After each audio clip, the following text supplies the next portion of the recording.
Why do funnels actually make money and websites just look pretty? The answer lies in the way they are designed. When it comes to website, then website are designed in a way जहाँ पे बहुत सारे menus है, बहुत multiple buttons हैं. So when user land on any website, they actually do not know like what to do over there.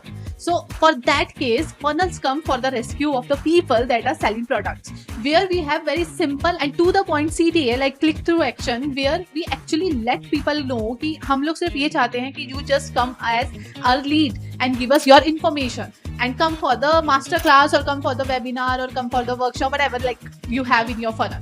So basically, the basic difference between website and funnel is that website do not have any clear action where user have intent to do anything. Whereas in case of funnels, user have clear action like हमें अब ये करना है, and then they just move forward and do that particular stuff, click on that particular button and get information and get registered for the upcoming masterclass or upcoming workshop. So this is the basic difference. That's why crores of rupees people are spending just to make right funnels. That funnels that are getting them money. So actually funnels can be easily known as the money making engines. So if you want to know more about such stuff, do subscribe to the channel.